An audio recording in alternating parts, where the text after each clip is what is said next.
ಆದ್ರೆ ಯಾರು ನನ್ನ ಕಲರ್ ನೋಡಿದ್ರೆ ನನ್ನಲ್ಲ. ಎಷ್ಟೇ ಕಷ್ಟಪಟ್ಟರು ಏನಿಲ್ಲದೆ ಇದ್ರು ಹೊಟ್ಟೆಗೆ ಇಟ್ಟಿಲ್ಲದೆ ಮಲಗಲ್ಲ, ಅದು ಹೋಟೆಲ್ ಉದ್ಯೋಗ. ಅವತ್ತಿನ ದಿನಕ್ಕೆ ಹೊಟ್ಟೆಗೆ ಬಟ್ಟೆಗೆ ಸಿಕ್ಕರೆ ಅದೇ ಶ್ರೀಮಂತಿಕೆ. ಸಹಿಸಲಾಗದ ಸಂಕಷ್ಟಗಳನ್ನೆಲ್ಲ ನಮ್ಮಮ್ಮ ನೋಡ್ಬಿಟ್ಟು ನನ್ನ ದಿಸೆಯಲ್ಲಿ ದೈ ಹೊಡೆದ ಆ ಕಡೆ ಹೋಗ್ಬಿಟ್ಟು ನಮ್ಮ ಅಜ್ಜನ ಎದುರುಗಡೆ ಡ್ಯಾನ್ಸ್ ಮಾಡ್ತಾ ಇದ್ರು. ನಮ್ಮ ಅಜ್ಜ ಏನ್ ಮಾಡ್ಬೇಕು, ಇಲ್ಲಿ ನಮ್ಮ ಮನೇಲಿ ಹೆಂಗೆ ಅಂತಂದ್ರೆ ಹೊಡೆದಿಲ್ಲ ಅಂತ ಏನ್ ಇವತ್ತು ನಮ್ಮ ಮಗಳು ಒಂದು ಹೊರತಾನು ಹೊಡೆದಿಲ್ಲ ನೀವು ಅಂತ. ನಮ್ಗೆ ಗೊತ್ತಿದ್ರು ಕಾಂಟ್ಯಾಕ್ಟ್ ಒಬ್ರು ಕ್ವಶನ್ ಪೇಪರ್ ಸಿಗುತ್ತೆ ಅಂತ ಪಾಸಿಂಗ್ ತೊಂದರೆ ಎಲ್ಲ ಆರಾಮ ಫಸ್ಟ್ ಕ್ಲಾಸ್ ಮಾಡ್ಕೊಂಡ್ಬಿಡ್ಬೋದು ಅಂತ ಎಲ್ಲ ಹಂಗೆ ಪ್ರಿಪೇರ್ ಆಗಿ ಹೋಗ್ತಾ ಇದ್ರು. ಅಲ್ಲಿ ಹೋದ್ರೆ ಎಲ್ಲ ಕಂಗಾಲ್. ನಾನು ಪಾಸ್ ಆ ಫೇಲ್ ಆ ಕ್ಯಾಟಗರಿ ಬೇರೆ. ಅದು ನಾವು ಮತ್ತೆ ನೋಡಿದೆ ಕೀರ್ತಿ ಕುಮಾರ್ ಎಸ್ ಯು ಹೌದು ಪಾಸ್ ಆಗ್ಬಿಟ್ಟಿದ್ದೀನಿ. ಪಾಸ್ ಆದೆ ಕರೆಕ್ಟ್. ಈಗ ಮನೆಗೆ ಹೋಗ್ಬೇಕು. ಏನ್ ಹೇಳು ಸಾಯಿ ಅಮ್ಮ. ನಂದು 3 ಅಂದ್ರೆ ಒಂದು ಮೂಲತಃ ನಾನು ಕರಾವಳಿಯವನು, ಅಂದ್ರೆ ತುಳು ಸ್ಪೀಕಿಂಗ್ ಫ್ಯಾಮಿಲಿ. ಶೆಟ್ಟಿ ಬಂಟ್ ನಾನು, ಅಂದ್ರೆ ಯಾರು ನನ್ನ ಕಲರ್ ನೋಡಿದ್ರೆ ನನ್ನಲ್ಲ. ಹಂಗಾಗಿ ಅಂದ್ರೆ ನಾನು ಸೇರಿಸಿಲ್ಲ ಹೆಸರು ಜೊತೆಲಿ ಎಲ್ಲೂ ಶೆಟ್ಟಿ ಆಗಲಿ ಬಂಟ್ ಆಗಲಿ ಸೇರಿಸಿಲ್ಲ. ಬಿಕಾಸ್ ನಾನು ಎಲ್ಲರಿಗೂ ಸಲ್ಲುವವನು ಅಂತ. ಕೀರ್ತಿ ಕುಮಾರ್ ನನ್ನ ಫುಲ್ ಹೆಸರು. ನಾನು ಮೂಲತಃ ಕರಾವಳಿಯವನಾದರೂ ಹುಟ್ಟಿದ್ದು ಬೆಳೆದಿದ್ದೆಲ್ಲ ಮಲ್ನಾಡಿನಲ್ಲಿ, ಶಿವಮೊಗ್ಗದ ಸಮೀಪ ಭದ್ರಾವತಿ ತಾಲೂಕು ಶಂಕರಘಟ್ಟ ನನ್ನ ಊರು. ಸೊ ಹುಟ್ಟಿದ್ದು ಬೆಳೆದಿದ್ದು ಓದಿದ್ದು ಅಲ್ಲಿ. ಈಗ ವಾಸತಃ ಬೆಂಗಳೂರಿಗೆ ಬಂದು ಸೆಟ್ಲ್ ಆಗಿದ್ದೀನಿ. ಶಂಕರಘಟ್ಟದಿಂದ ಒಂದು 30-40 ಕಿಲೋಮೀಟರ್ ದೂರದಲ್ಲಿ ಮಂಡಗದ್ದೆ ಅಂತ ನಮ್ಮ ಅಜ್ಜಿ ಮನೆ, ತೀರ್ಥಹಳ್ಳಿ ತಾಲೂಕಿಗೆ ಸೇರುತ್ತೆ. ಸೊ ಅಲ್ಲಿ ನಮ್ಮ ಅಜ್ಜಿ ಮನೆ. ನಮ್ಮಮ್ಮ ಗರ್ಭಿಣಿಯಾಗಿದ್ದಾಗ ಅಲ್ಲಿ ಅಂದರೆ ಅಜ್ಜಿ ಮನೇಲಿ ಇದ್ರಲ್ಲ. ಸೊ ಹಾಗಾಗಿ ನನ್ನ ಜನನ ಆಗಿದ್ದು ತೀರ್ಥಹಳ್ಳಿ ಸರ್ಕಾರಿ ಆಸ್ಪತ್ರೆಯಲ್ಲಿ ನಾನು ಹುಟ್ಟಿದ್ದು. ಬೆಳೆದಿದ್ದು ಆರಂಭದಿಂದ ಶಂಕರಘಟ್ಟದಲ್ಲೇ. ಒಂದು LKG ಒಂದು ಮಾತ್ರ ನಿಸರ್ಗ ಅಂತ ಒಂದು ಸ್ಕೂಲಿಗೆ ಸೇರಿಸಿದ್ದು. ತದನಂತರ ಅರವಿಂದ ಸ್ಕೂಲಿಗೆ ಸೇರಿದವು ನಾನು ಶಂಕರಘಟ್ಟದಲ್ಲಿ. SLC ಅಲ್ಲೇ ನನ್ನ ಎಜುಕೇಷನ್ ಕಂಪ್ಲೀಟ್ ಮಾಡಿದ್ದು. ಬಾಲ್ಯ ಅದ್ಭುತ ಬಾಲ್ಯ ಅಂತೇನು ಹೇಳ್ಕೊಳಂಗಿಲ್ಲ. ಕಡು ಬಡತನ ಅಂದರೆ ತಪ್ಪಾಗುತ್ತೆ. ಬಿಕಾಸ್ ನಮ್ದು ಹೆಂಗೆ ಅಂತಂದರೆ ಈ ಒಂದೇ ಒಂದು ಉದ್ಯಮ ಇದೆ. ಆ ಉದ್ಯಮ ಹೆಂಗೆ ಅಂತಂದರೆ ಎಷ್ಟೇ ಕಷ್ಟಪಟ್ಟರು ಏನಿಲ್ಲದೆ ಇದ್ರು ಹೊಟ್ಟೆಗೆ ಇಟ್ಟಿಲ್ಲದೆ ಮಲಗಲ್ಲ ಅಂತ. ಅದು ಹೋಟೆಲ್ ಉದ್ಯಮ. ನಿಮಗೂ ವ್ಯಾಪಾರ ಆಗಲಿ ಆಗದೆ ಇರಲಿ ಚೆನ್ನಾಗಾಗಲಿ, ಅಲ್ಲಿ ಒಂದು ಹೋಟ್ಲ್ ನಡೆಸಿ ನಿನಗೆ ಊಟ ಮಾಡದೆ ಮಲಗಿದೆಯಾ ಅಂತಂದರೆ ಅವತ್ತು ಅಷ್ಟು ವ್ಯಾಪಾರ ಆಗಿದೆ ಅಂತ ಅರ್ಥ. ಯಾವತ್ತೂ ಸಹಿತ ಹೊಟ್ಟೆ ಹಸಿದು ಮಲಗಿಸ್ಲಿಲ್ಲ ಮನೇಲಿ. ತುಂಬ ಚೆನ್ನಾಗಿ ಅಂದರೆ ಒಂದು ಆರೋಗ್ಯವಂತ ಮಗುಗೆ ಏನು ಬೇಕೋ ಅದನ್ನೆಲ್ಲ ತುಂಬ ಪ್ರತಿದಿನ ಇಡ್ಲಿ ತಿಂದರೂ ಪರವಾಗಿಲ್ಲ, ಪ್ರತಿದಿನ ದೋಸೆ ತಿಂದರೂ ಪರವಾಗಿಲ್ಲ, ವೆರೈಟಿ ಇಲ್ಲದೆ ಇದ್ರೂ ಪ್ರತಿದಿನ ಹೊಟ್ಟೆ ತುಂಬ ಊಟ ಇತ್ತು. ಚೆನ್ನಾಗಿ ನೋಡ್ಕೊಂಡಿದ್ದಾರೆ. ಸೊ ಹಾಗಾಗಿ ಬಾಲ್ಯ ನಮ್ಮದೊಂಥರ ಚೆನ್ನಾಗೇ ಇತ್ತು. ಅಂದರೆ ಅವತ್ತಿನ ದಿನಕ್ಕೆ ನಾನು ಹೇಳ್ತಿರೋದು, ಇವತ್ತಿಗೆ ಒಂದು 37 ವರ್ಷದ ಹಿಂದೆ ಮಾತಾಡೋದಾದರೆ, ಅವತ್ತಿನ ದಿನಕ್ಕೆ ಹೊಟ್ಟೆಗೆ ಬಟ್ಟೆಗೆ ಸಿಕ್ಕರೆ ಅದೇ ಶ್ರೀಮಂತಿಕೆ. ಹೊಟ್ಟೆ ಬಟ್ಟೆಗೆ ಸಿಕ್ಕೋದೇ ಶ್ರೀಮಂತಿಕೆ. ಇವತ್ತಿನ ಶ್ರೀಮಂತಿಕೆ ಅರ್ಥ ಬೇರೆ ಬೇರೆ ಆಗಿರ್ಬೋದು. ಅವತ್ತು 3 ಹೊತ್ತು ಊಟ ಸಿಗ್ತಿದೆ ಅಂತಂದರೆ ಒಂದು ಮಗುವಿಗೆ ಅಥವಾ ಒಂದು ಕುಟುಂಬಕ್ಕೆ ಅವರೇ ಶ್ರೀಮಂತರು ಅಂತ. ಆ ಶ್ರೀಮಂತಿಕೆ ಇತ್ತು ನಮಗೆ. ಅಮ್ಮ ಅಪ್ಪ ಒಂದು ಹೋಟೆಲ್ ನಡೆಸ್ತಾ ಇದ್ರು. ಹೋಟೆಲ್ ಕೀರ್ತಿ ಅಂತಲೇ ಅದರ ಹೆಸರು. ಶಂಕರಘಟ್ಟ ಕುವೆಂಪು ಯೂನಿವರ್ಸಿಟಿಯ ಮುಖ್ಯ ರಸ್ತೆಯಲ್ಲೇ, ಅಂದರೆ ಒಂದು ಬಸ್ ಸ್ಟ್ಯಾಂಡ್ ಪಕ್ಕದಲ್ಲೇ ನಮ್ಮ ಹೋಟ್ಲ್ ಇದ್ದಿದ್ದು. ತರಲೆ ಅಂದರೆ ಅವಾಗಲಿಂದನೇ ಕಿರಿಕು. ಸಹಿಸಲಾಗದ ಸಂಕಷ್ಟಗಳನ್ನೆಲ್ಲ ನಮ್ಮಮ್ಮ ನೋಡ್ಬಿಟ್ಟವ್ರೆ ನನ್ನ ದಿಸೆಯಲ್ಲಿ. ಅಂದರೆ ಏನು ಮಾಡಬೇಡ ಅಂತೀನೋ ಅದನ್ನು ಮಾಡ್ತಿದ್ದೆ. ನಮ್ಮ ಚಿಕ್ಕಪ್ಪನರೆಲ್ಲ ಸ್ವಲ್ಪ ಸ್ಟ್ರಿಕ್ಟೇ ಇದ್ದರು. ಅದರಲ್ಲೂ ನಮ್ಮ Raju uncle, suji uncle, Ramesh uncle 3 ಜನ. ಅಂದರೆ ಈ ಉಳಿದ ಮಕ್ಕಳನ್ನೆಲ್ಲ ಕಂಟ್ರೋಲ್ ಮಾಡೋಕ್ಕೆ ಒಂದಾದ್ರೆ ನನ್ನನ್ನು ಕಂಟ್ರೋಲ್ ಮಾಡೋಕ್ಕೆ ಒಂದು ಬೆಟಾಲಿಯನ್ ಬೇಕಿತ್ತು. ಅಂದರೆ ಎಲ್ಲಿ ಅಂದರೆ ಈ ಕಲರು ಈಗ ಸುಟ್ಟೋಗಿದೆಯಲ್ಲ, ಇದು ಅವತ್ತಿನ ಕ್ರಿಕೆಟ್ನೇ ಎಫೆಕ್ಟು, ಅವತ್ತಿನ ಭದ್ರಾ ಚಾನಲ್ನ ಸ್ವಿಮ್ಮಿಂಗ್ನೇ ಎಫೆಕ್ಟು. ಅಂದರೆ ಅಷ್ಟು ಮೆರೆದಾಕ್ಬಿಟ್ಟಿದ್ದೀನಿ. ಒಂದ್ಸಲಿ ನನಗೆ ಇನ್ನೂ ನೆನಪಿದೆ, ನಮ್ಮ ತಾತ ಈಜು ಹೊಡೆಯೋಕೆ ಹೋಗ್ತಿದ್ವಿ. ಅಂದರೆ ನಮ್ಮ ಮನೇಲಿ ಏನಾಗಿತ್ತು, ನಮ್ಮ ಅಮ್ಮನ ಕಡೆ ಒಂದು 2-3 ಜನ ಹೊಳೆಗೆ ಅಂದರೆ ನೀರಿನಿಂದ ಮೃತ್ಯು ಆಗಿದ್ರು, ಸಾವನ್ನಪ್ಪಿದ್ರು. ಸೊ ಹಂಗಾಗಿ ನಮ್ಮ ಮನೇಲಿ ಹೆಂಗೆ ಅಂತಂದ್ರೆ, ಈ ಚಾನಲ್ಗೆ ಹೋಗ್ಬೇಡ್ರಿ, ಈಜು ಹೊಡೆಯೋಕೆ ಹೋಗ್ಬೇಡ್ರಿ. ನಮ್ಗೆ ನೀರಿಗೆ ಹತ್ರ, ನಾವು ಡ್ಯಾಮ್ಗೆ ಹತ್ರ, ಚಾನಲ್ಗೆ ಹತ್ರ. ಅದೊಂದು 10-12 ಅಡಿ ಚಾನಲ್ಲು. ಅದು ಬಿಸಿಲು ಏರ್ತಾ ಇದ್ದಂಗೆ ಚಾನಲ್ ಕಡೆ ಹೋಗ್ಬೇಕು. ಮಾವಿನ ತೋಪಲ್ಲಿ ಮಾವಿನಕಾಯಿ ಕತ್ಕೊಂಡು ಚಾನಲ್ ನುಗ್ಗಿ ಚಾನಲ್ ಆರಾಮಾಗಿ ಈಜು ಹೊಡ್ಕೊಂಡು ಬರೋದು ಒಂದೊಂದು ಅಭ್ಯಾಸ ಅದು. ಬಟ್ ಆ ನೀರಲ್ಲಿ ಈಜು ಕಲಿಯೋಕ್ಕೆ ಹೋಗಿ ನನ್ನ ಫ್ರೆಂಡು ಸುಮನ್ ಜೊತೆಗೆ ಒಂದ್ಸಲಿ 7th ಪ್ರಿಪ್ರೇಟರಿ ಎಕ್ಸಾಮ್ ಟೈಮಲ್ಲಿ ಈಜು ಕಲಿಯೋಕ್ಕೆ ಅಂತ ಹೋಗಿ ಮುಳುಗೆ ಹೋಗ್ಬಿಟ್ಟಿದ್ದೆ. ಪಾಪ ಅವತ್ತು ನನ್ನ ಫ್ರೆಂಡ್ಸು ಟಗ್ಗ, ಸೂರಿ ಅವರೆಲ್ಲ ಅವತ್ತು ಲಿಟ್ರಲಿ ನಮ್ಮನ್ನು ಸೇವ್ ಮಾಡಿ ಅಂಡರ್ವೇರ್ ಹಿಡಿದು ಎತ್ತು ದಾರಕ್ಕೆ ಬಿಸಾಕಿ ಏಯ್ತು ಅಪ್ಪ ಬರಬೇಡ ಇದ್ಮೇಲೆ ನೀನು ಅಂತೆಲ್ಲ ಬೈದಿದ್ರು. ಸೊ ಆದರೂ ಬಿಟ್ಟಿಲ್ಲ. ಮತ್ತೆ ಮರುದಿನ ಅಮಾವಾಸ್ಯೆ ಆದ್ರೂ ಮತ್ತೆ ಹೋಗಿದ್ದೆ ಈಜು ಕಲಿಯೋಕ್ಕೆ. ಅಂದರೆ ಕಲೀಲೇಬೇಕು ಅಂತ ಹಠ ಇತ್ತು. ಈಜು ಕಲಿತು ಎಲ್ಲ ಆಗಿತ್ತು. ಇದೆಲ್ಲ ಆದಮೇಲೆ ಹೆಂಗೆ ಎಷ್ಟರ ಮಟ್ಟಿಗಿತ್ತು ಅಂತಂದರೆ, ನಮ್ಮ ಅಜ್ಜ ಸೈಕಲ್ ಹೊಡ್ಕೊಂಡು ಬಂದಿದ್ರು, ನಾನು ಹುಡ್ಕೊಂಡು ಬೆತ್ತ ಹಿಡ್ಕೊಂಡು, ಇನ್ನು ಇವತ್ತು ಅಲ್ಲಿಂದ ಬಾರ್ಸ್ಕೊಂಡು ಕರ್ಕೊಂಬರ್ತೀನಿ ಅಂತ. ಅವ್ರು ಬಂದ ತಕ್ಷಣ ನಾನು ಏನು ಮಾಡಿದೆ, ಡೈ ಹೊಡೆದು ಆ ಕಡೆ ದಡ್ಕೋಬಿಟ್ಟೆ. ಅಂದರೆ ದಡ ಇರುತ್ತಲ್ಲ, ಈ ಕಡೆಯಿಂದ ಒಂದು 15 ಅಡಿ ದಡ ಇರುತ್ತೆ. ಡೈ ಹೊಡೆದು ಆ ಕಡೆ ದಡಕ್ಕೆ ಹೋಗ್ಬಿಟ್ಟು ನಮ್ಮ ಅಜ್ಜನ ಎದುರುಗಡೆ ಡ್ಯಾನ್ಸ್ ಮಾಡ್ತಾ ಇದ್ದೆ. ನಮ್ಮ ಅಜ್ಜ ಏನು ಮಾಡಬೇಕು, ಅಲ್ಲಿ ಈ ಕಡೆ ದಡದಲ್ಲಿ ಬಟ್ಟೆ ಇಟ್ಟಿದ್ನಲ್ಲ ಎಲ್ಲ ತುಂಬ್ಕೊಂಡು ಕರಿ ಸೈಕಲ್ಗೆ ಹಾಕೊಂಡು ಹೊರಟ್ಬಿಟ್ರು ಅವರು.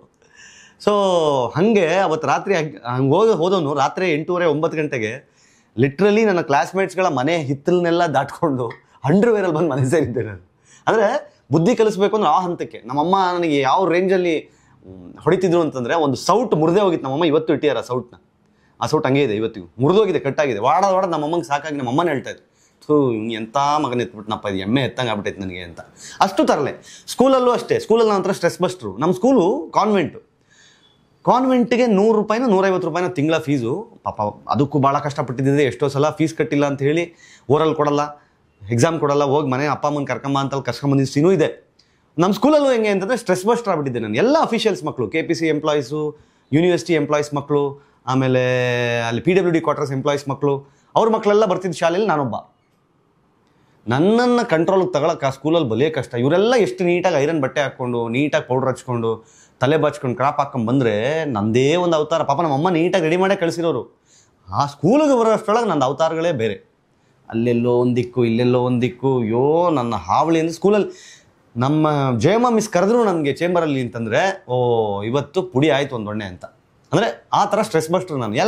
ಎಲ್ಲ ಅಫಿಷಿಯಲ್ಸ್ ಮಕ್ಕಳಲ್ಲ, ಅವ್ರಿಗೆಲ್ಲ ಸಿಕ್ತಂಗೆ ಹೊಡಿಯೋಕ್ಕಾಗಲ್ಲ. ಅಲ್ಲಿ ಹೆಂಗೆ ಅಂದರೆ ಹೊಡೆದ್ರೆ ಯಾಕೆ ಹೊಡೆದ್ರಿ ನಮ್ಮ ಮಗುಗೆ ಅಂತ ನೆಕ್ಸ್ಟ್ ಡೇ ಬಂದು ಕೇಳ್ತಾರೆ. ಇಲ್ಲಿ ನಮ್ಮ ಮನೇಲಿ ಹೆಂಗೆ ಅಂತಂದ್ರೆ ಹೊಡೆದಿಲ್ಲ ಅಂತಂದ್ರೆ, ಏನು ಇವತ್ತು ನಮ್ಮ ಮಗನಿಗೆ ಒಂದು ಹೊಡೆತಾನೆ ಹೊಡೆದಿಲ್ಲ ನೀವು ಅಂತ. ಈಗ ಹಂಗೆ ಅಂದ್ರೆ ಬಂದು ಹೊಡೆದಿದ್ದಾರೆ ಒಂದು ಮನೆಗೆ ಪೇರೆಂಟ್ಸ್ ಕರೆದ್ರು ಅಂತಂದರೆ ಅವತ್ತು 4 ಶಾಟ್ ಎಕ್ಸ್ಟ್ರಾ ಅಂತ ಸ್ಟ್ರೆಸ್ ಬಸ್ಟ್ರ್ ಥರ ನನ್ನ ಯೂಸ್ ಮಾಡ್ತಾಯಿದ್ರು. ಅಂದರೆ ತಪ್ಪೇನಿಲ್ಲ, ಅವತ್ತಿಂದ ಪೆಟ್ಟುಗಳೇ ನನ್ನ ಪ್ರಕಾರ ಇವತ್ತು ಉಳಿ ಪೆಟ್ಟುಗಳ ಥರ ನೀಟಾಗಿ ಒಂದು ಶಿಲೆ ಮಾಡಿರ್ಬೋದು ನನ್ನ. So that was my childhood.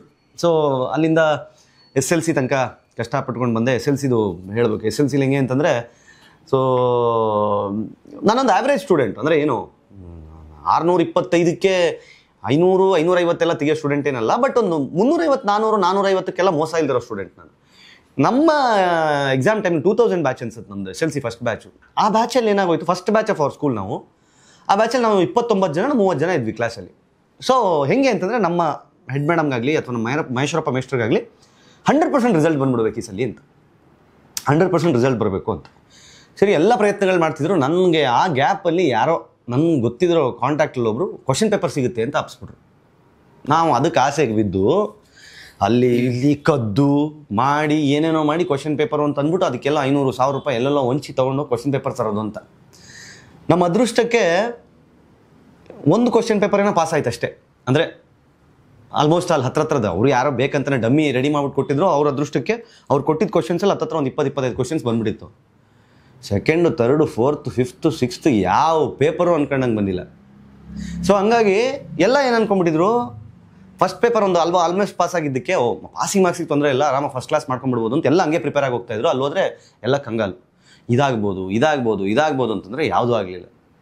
ಆಗಿದ್ದಾಗೋಯ್ತು. ಏನಾಯಿತು, ಅವರೆಲ್ಲ ಏನು ಮಾಡಿದ್ರು, ಕ್ವಶನ್ ಪೇಪರ್ ಜೊತೆ ಕಾನ್ಸಂಟ್ರೇಟ್ ಮಾಡೋದ್ರ ಜೊತೆಗೆ ಬೇರೆದನ್ನೂ ಓದ್ಕೊಂಡ್ರು. ಗೈಡು ಅದು ಇದು ಹಿಡ್ಕೊಂಡು ಟ್ಯೂಷನ್ಗೆ ಬೇರೆ ಹೋಗ್ತಾಯಿದ್ರು ಅವರೆಲ್ಲ. ನಾನು ಟ್ಯೂಷನ್ಗೆ ಹೋಗ್ತಿರಲಿಲ್ಲ SLC. ಅವರೆಲ್ಲ ಟ್ಯೂಷನ್ಗೆಲ್ಲ ಹೋಗೋರು ಬೇರೆ ಬೇರೆ ಕಡೆ. ನಮ್ಮ ಮನೇಲಿ ಸ್ಕೂಲಿಗೆ ಕಳಿಸೋದೇ ಕಷ್ಟ, ಇನ್ನು ಟ್ಯೂಷನಿಗೆ ಬೇರೆ ಹೋಯ್ತೀಯ ಅಂತ. ಅಂದರೆ ಹೇಳಿದರೆ ಕಳಿಸಿರೋರು ನಮಗೂ ಇಂಟ್ರೆಸ್ಟ್ ಇರಲಿಲ್ಲ ಟ್ಯೂಷನ್ ಆರಾಮಾಗಿದ್ದು.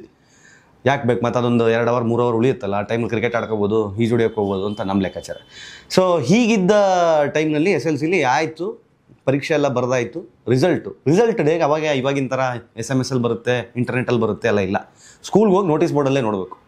ಆ ಕಡೆಯಿಂದ ನಮ್ಮ ಮಹೇಶ್ವರಪ್ಪ ಮೇಷ್ಟ್ರು ಒಂದು ಬಜಾಜ್ ಚೇತಕ್ ಗಾಡಿ ಡಿಗ್ ಅಂದರೆ ಬಂದರು. ಆ ಕಡೆಯಿಂದ ರಿಸಲ್ಟ್ ಶೀಟ್ ಇಟ್ಕೊಂಡು ಬಂದ್ಯಾರು. ಭದ್ರಾವತಿಗೆ ಹೋಗಿ BO ಆಫೀಸಿಂದ ರಿಸಲ್ಟ್ ಶೀಟ್ ತೊಗೊಂಡು ಬಂದ್ಯಾರು ಅವ್ರು ಸ್ಕೂಲ್ದು. ಮಕ್ಕದಲ್ಲಿ ಕೋಪ ಕೆಂಡಾಮಂಡಲ ಆಗ್ಬಿಟ್ಟವ್ರೆ. ಈಗ ಅಲ್ಲಿ ಎಲ್ಲ ಕೆಲವು ಮಕ್ಕಳಿಗೆ ಗೊತ್ತಲ್ಲ, ನಾನು ಪಾಸ್ ಆಗ್ತೀನಿ ಬಟ್ ಎಷ್ಟು ಮಾರ್ಕ್ಸ್ ಬರುತ್ತೆ ಅನ್ನೋದು, ನಾನು ಡಿಸ್ಟಿಂಕ್ಷನ್ ಬರ್ತೀನಿ ಬಟ್ ಎಷ್ಟು % ಬರುತ್ತೆ ಕ್ಯಾಟಗರಿ ಬೇರೆ, ನಾನು ಪಾಸಾ ಫೇಲಾ ಕ್ಯಾಟಗರಿ ಬೇರೆ. ಅದು ನಾವು ನಂತರ ಒಂದು 3-4 ಜನ ಇದ್ವಿ. ಅಲ್ಲಿಂದನೇ ಸರ್ ಗೊಣ್ಕೊಂಬಂದರು. ಇವ್ರನ್ನೆಲ್ಲ ಕಟ್ಕೊಂಡು 100% ರಿಸಲ್ಟ್ ಮಾಡೋಕೆ ಹೋದೆ, ಹಾಳು ಮಾಡಿಬಿಟ್ರು ನಮ್ಮ ಸ್ಕೂಲ್ನ, ಹಿಂಗೆ ಅಂತ ಅಂತ ಹೋದರು ಸರ್. ಮ್ಯಾಟ್ರ್ ಹೊರಗಡೆ ಬರ್ಬೇಕಾದ್ರೆ ಗೊತ್ತಾಗಿದ್ದೇನು ಅಂತಂದರೆ ಇಬ್ಬರು ಫೇಲ್ ಆಗಿದ್ದಾರೆ ಅಂತ. ಇಬ್ಬರು ಯಾರು ಗೊತ್ತಾಗದೇ ಇದ್ದಿದ್ರೆ ಚೆನ್ನಾಗಿತ್ತದು. ಆ ಇಬ್ಬರು ಯಾರು ಅಂತ ಗೊತ್ತಾಗಕ್ಕೆ 1/2-3 ಗಂಟೆ ಬೇಕಾಯ್ತು ನಮಗೆ. ಯಾಕಂದರೆ ಫಸ್ಟ್ ಎಲ್ಲ ಡಿಸ್ಕಷನ್ ನಡಿಬೇಕಲ್ಲ, ಏನಾಗಿದೆ ಅಲ್ಲಿ ಹೆಡ್ ಮೇಡಮ್ ಹತ್ರ ಡಿಸ್ಕಷನ್ ಆಗಬೇಕು, ಯಾರ್ದು ಎಷ್ಟೆಷ್ಟು ಮಾರ್ಕ್ಸ್ ಬಂದಿದೆ, ಇದು ಓಕೆನಾ, ಅವರೆಲ್ಲ ಫಸ್ಟ್ ಡಿಸ್ಕಸ್ ಮಾಡಿ ಆಮೇಲೆ ತಂದು ನೋಟಿಸ್ ಬೋರ್ಡಿಗೆ ಅಂಟಿಸ್ಬೇಕಲ್ಲ. ಆ ಟೆನ್ಷನಲ್ಲಿ ಅರ್ಧ ಟೆನ್ಷನ್. ಈಗ ನಮ್ಮ ಮುಖಗಳು ಅವೆಲ್ಲ ನಿಂತಿದ್ದೀವಿ ಅಲ್ಲಿ ಕೈ ಕಟ್ಕೊಂಡು ನಾನಾ ಅಂತ. ಇಬ್ಬರು ಫೇಲು, ಯಾರು ಫೇಲು, ಒಬ್ಬರು ಮುಖ ಒಬ್ಬರು ನೋಡ್ಕೋತೇವೆ. ಅಂದರೆ ಎಲ್ಲರೂ ಹೆಂಗೆ ಅಂತಂದರೆ ನೀನಾಗಿರ್ಬೋದು ಅಲ್ಲ ನಾನೇ ಬಿಡ ಅನ್ನೋ ರೇಂಜಲ್ಲಿ ಎಲ್ಲರೂ ಇದ್ದಿದ್ದು. ಹಾಕಿದ್ರು ಅಂತ ರಿಸಲ್ಟು ನೋಡ್ಕೊಂಡು ಹೋದೆ. ಹಿಂಗೆ ಪಾಸ್ ಅಂತ ಇತ್ತು ನಂದು, ಸೆಕೆಂಡ್ ಕ್ಲಾಸ್ ಬೇರೆ. ಅರೇ ಮತ್ತೆ ನೋಡಿದೆ ಕೀರ್ತಿಕುಮಾರ್ SU. ಹೌದು ಪಾಸ್ ಆಗ್ಬಿಟ್ಟಿದ್ದೀನಿ. ಹೆಂಗೆ ಚಾನ್ಸೇ ಇಲ್ವಲ್ಲ ನಾನು ಪಾಸ್ ಆಗೋಕ್ಕೆ ಅಂತ ನನ್ನ ಟೆನ್ಷನ್ ನನಗೆ. ಯಾಕೆಂದರೆ ನನಗೆ ಗೊತ್ತು ಬರೀ ಫಾರ್ಮುಲಾ ಹಾಕ್ಬಿಟ್ಟು ಬಂದಿದ್ದೆ ಮ್ಯಾಥ್ಸಲ್ಲಿ. ನಾನು ನೋಡಿದೆ ಕನ್ನಡ ಇಷ್ಟು, ಇಂಗ್ಲೀಷ್ ಇಷ್ಟು, ಹಿಂದಿ ಇಷ್ಟು, ಮ್ಯಾಥ್ಸ್ 35 ಬಂದರೆ ಪಾಸ್ ತಾನೆ ಲೆಕ್ಕದಲ್ಲಿ. 30 ಬಂದಿದೆ, ಬಟ್ ಪಾಸ್ ಅಂತ ತೋರಿಸ್ತಾ ಇದೆ ಸೆಕೆಂಡ್ ಕ್ಲಾಸು. ಇದು ಪ್ರಿಂಟಿಂಗ್ ಮಿಸ್ಟೇಕಾ, ಫೇಲ್ ಆಗ್ಬಿಟ್ಟಿದ್ದೀನ, ಟೆನ್ಷನಲ್ಲಿ ನನಗೆ ತಲೆಯೆಲ್ಲ ಹಾಳಾಗ್ಬಿಟ್ಟಿದೆ. ನೋಡಿದೆ ಸೋಷಿಯಲ್ 40, ಆಮೇಲೆ ಸೈನ್ಸ್ ಯಾವುದೋ ಒಂದು 50+ ಏನೋ ಸ್ಕೋರ್ ಇತ್ತು. ಆಯಿತು, ಎಲ್ಲ ಸೇರಿದ್ರೆ 340, 54.40 ನನ್ನ ಪರ್ಸೆಂಟೇಜು. ಆಯಿತು, ಸೆಕೆಂಡ್ ಕ್ಲಾಸ್ ಬಂದಿದ್ದೀನಿ, ಬಟ್ ಇದು 30 ಅರ್ಥ ಆಗ್ತಾ ಇಲ್ವಲ್ಲ ಅಂತ. ಆಮೇಲೆ ಗೊತ್ತಾಗಿದ್ದು ಮ್ಯಾಟ್ರ್ ಏನು ಅಂತಂದರೆ, ಎಲ್ಲ ಸಬ್ಜೆಕ್ಟ್ಗಳಲ್ಲೂ 40ಕ್ಕಿಂತ ಹೆಚ್ಚು ತೆಗೆದು ಯಾವುದಾದ್ರು ಒಂದು ಸಬ್ಜೆಕ್ಟಲ್ಲಿ 30 ಬಂದರೆ ಅವ್ರು ಪಾಸು ಅಂತ. ಗ್ರೇಸ್. ಯಾರೋ ಪುಣ್ಯಾತ್ಮ ನನ್ನ 30 ಕರೆಕ್ಟಾಗಿ ಮ್ಯಾಥ್ಸಲ್ಲಿ ಕೊಟ್ಟು, 40 ಕರೆಕ್ಟಾಗಿ ಸೋಷಿಯಲಲ್ಲಿ ಕೊಟ್ಟು, ಅಲ್ಲೊಂದು ಕಮ್ಮಿ ಬಂದಿದ್ರು ಫೇಲು, ಇಲ್ಲೊಂದು ಕಮ್ಮಿ ಬಂದಿದ್ರು ಫೇಲು. ಪಾಸ್ ಆಗ್ಬಿಟ್ಟೆ. ಪಾಸ್ ಆದೆ ಕರೆಕ್ಟು. ಈಗ ಮನೆಗೆ ಹೋಗ್ಬೇಕಲ್ಲ. ಈಗ ನಮ್ಮ ಫ್ಯಾಮಿಲಿಲಿ ರಮೇಶ್ ಅಂಕಲ್ ಬಿಟ್ಟರೆ ಇನ್ಯಾರು SLC ಫಸ್ಟ್ ಅಟೆಂಪ್ಟಲ್ಲಿ ಪಾಸ್ ಆದವರೇ ಇಲ್ಲ. ಈಗ ನಾನು ಫಸ್ಟ್ ಅಟೆಂಪ್ಟಲ್ಲೇ ಪಾಸ್ ಆಗಿದ್ದೀನಿ, ಇನ್ನೂ ಸಂತೋಷ ಇದೆ. ಆದರೆ ಈ ಮಾರ್ಕ್ಸು ಕಾಂಪಿಟೇಷನ್ ಯುಗದಲ್ಲಿ ನಮ್ಮಮ್ಮ ಇವಾಗ ಟ್ಯಾಲಿ ಮಾಡೋದು ಯಾರ ಜೊತೆಲಿ? ಸುಮನಂದೆಷ್ಟು, ಪ್ರಕಾಶಂದೆಷ್ಟು, ವಿದ್ಯಂದೆಷ್ಟು, ಪುನೀತಂದೆಷ್ಟು, ನಾಗೇಂದ್ರಂದೆಷ್ಟು, ಫ್ರೆಂಡ್ಸ್ದು. ಯಾರ ಜೊತೆಲಿ ಓಡಾಡ್ತಾ ಇದ್ದಲ್ಲಪ್ಪ ನೀನು, ಯಾರ ಜೊತೆಲಿ ಕಂಬೈನ್ ಸ್ಟಡಿಗೆ ಅಂತ ಹೋಗ್ತಾ ಇದ್ದಲ್ಲಪ್ಪ, ಅವ್ರುಗಳದೆಷ್ಟು ಅಂತ ಕೇಳ್ತಾರೆ. ಬಂದೆ ಹ್ಯಾಪ್ ಮೋರೆ ಹಾಕ್ಕೊಂಡು ಮನೆಗೆ ಬಂದು ಹ್ಯಾಪ್ ಮೋರೆ ಹಾಕ್ಕೊಂಡು ಕೂತೆ. ಏನು ಹೇಳು ಸಾಯಿ ಅಂದ್ರೆ ನಮ್ಮಮ್ಮ. ನಾನು ಫೇಲ್ ಆಗಿದ್ದೀನಿ ಅಂತ. ಏನು ಮಾತಾಡ್ತಾ ಇದೆಯಾ, ಹೊಟ್ಟೆಗೆ ಏನು ತಿಂತೀಯ, ಅಷ್ಟು ಕಷ್ಟಪಟ್ಟು ಓದಿಸಿದ್ದೀನಿ, ಅಷ್ಟು ಫೀಸ್ ಕಟ್ಟೀನಿ. ಹೌದು, ಬಡಾರ್ ಅಂತ ನನಗೆ. ಆಮೇಲೆ ಸುಮನಂದೆಷ್ಟು ಒಂದು, ಅಮ್ಮ ಸುಮನಂದ 80 ಚೇಂಜ್ ಏನೋ ಬಂದಿದೆ. ಪ್ರಕಾಶಂದೆಷ್ಟು, ಅಮ್ಮ ಒಂದು 70 ಚಿಲ್ಲರೇನೋ. ವಿದ್ಯಂದೆಷ್ಟು, ಅಮ್ಮ ಅವ್ರದ್ದು ಒಂದು 90 ಚೇಂಜ್ ಅಂತಾನೆ. ಎಲ್ಲರೂ 90%, 80%, 70% ತೊಗೊಂಡಿದ್ದಾರೆ, ಫಸ್ಟ್ ಕ್ಲಾಸಲ್ಲಿ ಪಾಸ್ ಆಗಿದ್ದಾರೆ. ನಿನಗೇನೋ ಬಂದಿರೋದು, ಅಟ್ಲೀಸ್ಟ್ ಒಂದು ಜಸ್ಟ್ ಪಾಸ್ ಆಗಿದ್ರೆ ಮರ್ಯಾದೆ ಉಳಿತಿತ್ತಲ್ಲ ನಂದು ಅಂದರು. ಅವಾಗ ಹೇಳಿ ಅಮ್ಮ ಸೆಕೆಂಡ್ ಕ್ಲಾಸ್ ಬಂದಿದ್ದೀನಿ ಅಂತ.